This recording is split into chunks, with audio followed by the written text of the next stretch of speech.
Oi, hoje eu quero conversar com vocês sobre o ciclo da dependência digital, ou qualquer outra dependência.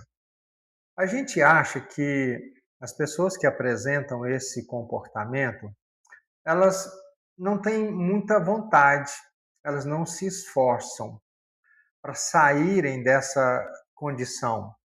Mas isso não é bem verdade, é um pouco mais complexo. A gente vai ver aqui os 6 elos dessa corrente que realmente prendem as pessoas nesse padrão infinito. O meu nome é Alemar, eu sou psicólogo, sou sexólogo e trabalho com casais, família.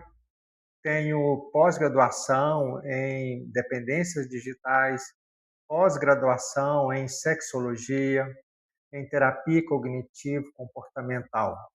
E também sou pastor. E aqui é o nosso canal Casados e Conectados com Propósito. Aqui a gente conversa sobre temas pertinentes ao casamento, relacionamento, família e tudo mais, tá bom? Então, a pessoa que tem a dependência, ela vive meio que um looping. E eu vou mostrar para vocês agora que existem 6 elos que fazem com que a pessoa permaneça nessa dependência. Mas também eu quero mostrar que se a pessoa trabalhar, tomar consciência e adotar algumas medidas, ela pode sim quebrar um desses elos e interromper toda essa corrente e até mesmo conseguir deixar, abandonar esse comportamento dependente. Então, didaticamente, eu quero dizer o seguinte: o primeiro elo dessa corrente é o que a gente chama de gatilho. O que é um gatilho? É uma situação que faz com que a pessoa comece a pensar, a lembrar, a associar o vício. Então, por exemplo, um sentimento, uma memória, uma ansiedade, uma raiva, uma frustração, uma dor. Tudo isso são situações que fazem com que a pessoa comece a pensar, por exemplo, no jogo ou usar um conteúdo adulto. Esse a gente chama de gatilhos internos. São condições dentro da pessoa que faz com que ela pense naquele comportamento.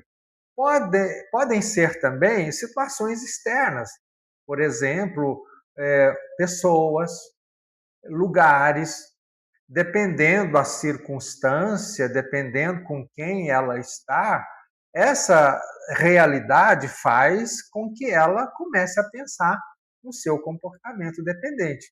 Então, por exemplo, às vezes uma pessoa ouve uma música, no geral, ela ouvindo essa música faz com que ela pense numa situação, faz com que ela traz à memória, por exemplo, momentos da sua infância, ela pode sentir tristeza, pode sentir saudade ou pode sentir alegria. Ou seja, a música meio que fez com que ela se vinculasse a outra realidade, a outra situação. Então, a música disparou um cheiro que a pessoa sente. Então, isso a gente chama de gatilho. Então, o primeiro elo dessa corrente é o gatilho. É uma situação ou um sentimento, uma emoção que a pessoa sente.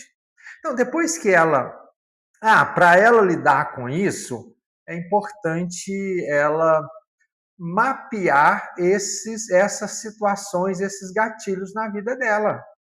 Se ela quebrar esse primeiro elo, ela já está dando um passo muito grande para se livrar desse comportamento dependente. Então, para ela quebrar isso, ela precisa mapear, identificar quais são os gatilhos que ela tem e que fazem com que ela pense no jogo ou num outro comportamento dependente. Entendeu? Então, é uma dica. A primeira coisa, é importante você mapear os seus gatilhos e também ajudar essa pessoa a mapear em quais situações, em quais momentos, em quais estados emocionais ela se encontra, que normalmente ela vai se dirigir para esse comportamento. É claro que antes de qualquer ação, qualquer comportamento dependente, isso começou aqui, ele não vem do nada. E o primeiro elo, a primeira corrente, elo dessa corrente é o gatilho. Mapeie os gatilhos. Segundo elo dessa corrente, depois que esse gatilho apareceu, a pessoa começa a pensar, a ter, pensamentos que estão relacionados a esse comportamento. Então, ela pode pensar assim: puxa, mas tá tão ruim essa noite, eu estou tão cansado, eu acho que eu quero aliviar isso, eu vou buscar uma saída. Ou às vezes ele pode até pensar assim: puxa, foi tão bom essa experiência, foi tão gostosa, e aí ele começa a pensar. É como se o cérebro começa a falar para essa pessoa, tipo assim: vai, alivia isso, vai, experimente isso novamente. Foi bom, olha, se você fizer isso, você vai sentir alívio. Então, eu diria que são pensamentos mentirosos, são falas mentirosas que o cérebro começa a produzir e induzir a pessoa a, mais uma vez, dar um passo em direção a esse comportamento. E aí, então, a pessoa, uma dica é ela confrontar esses pensamentos. Não, espere aí.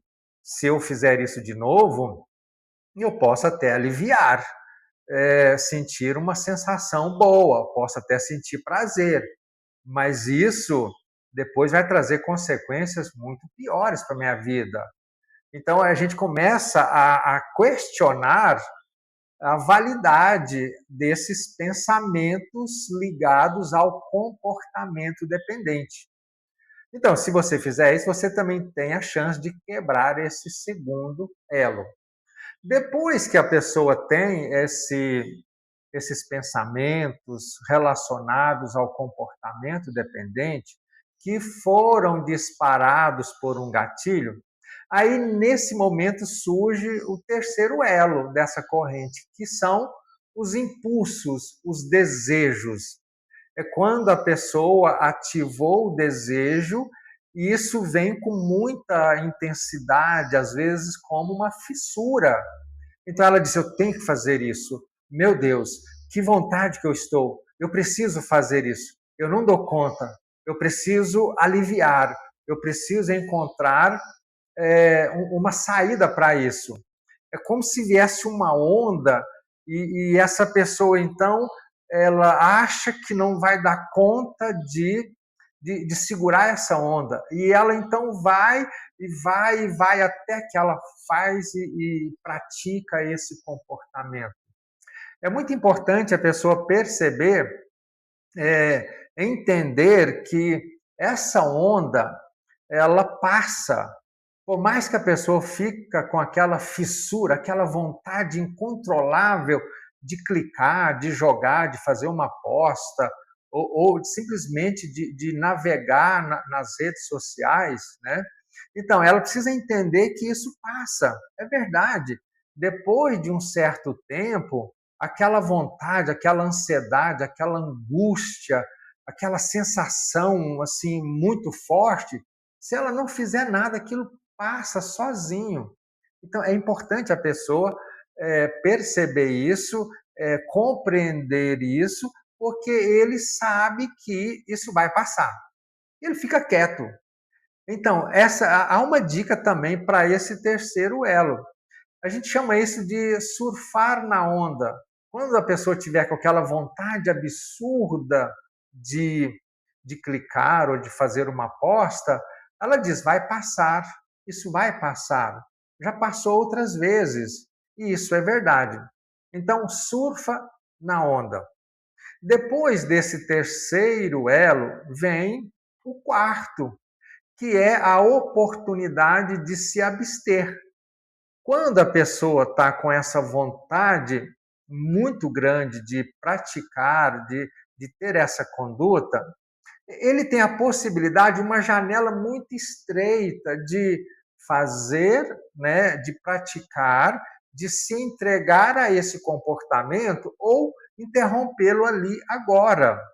Então, é interessante a pessoa perceber que ela não precisa obrigatoriamente a praticar, a ter aquela conduta, mesmo que ela esteja com muita, mas com muita vontade mesmo.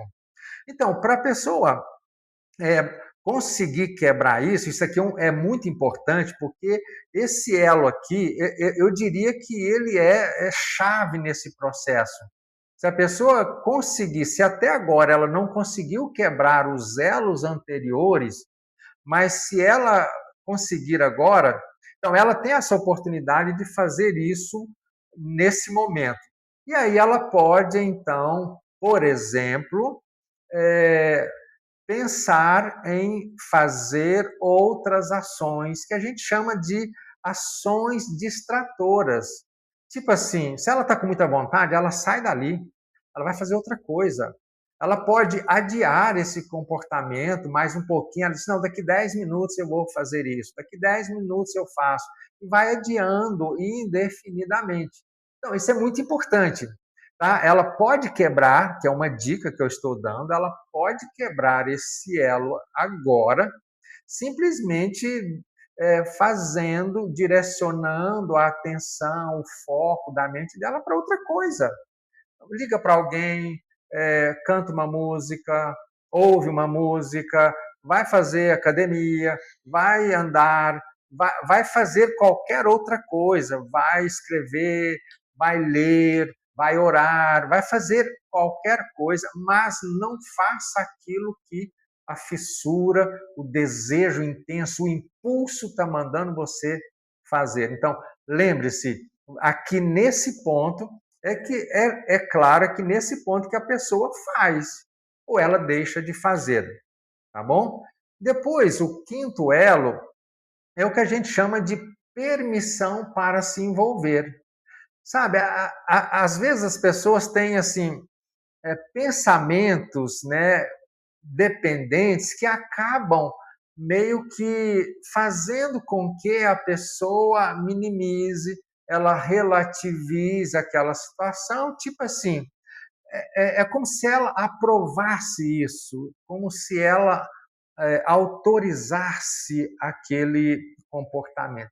Tipo assim, eu vou me dar permissão para jogar, ou eu vou me dar permissão para clicar, ou para fazer qualquer outra coisa. É como se fosse a mentira que libera a pessoa a ter aquele comportamento.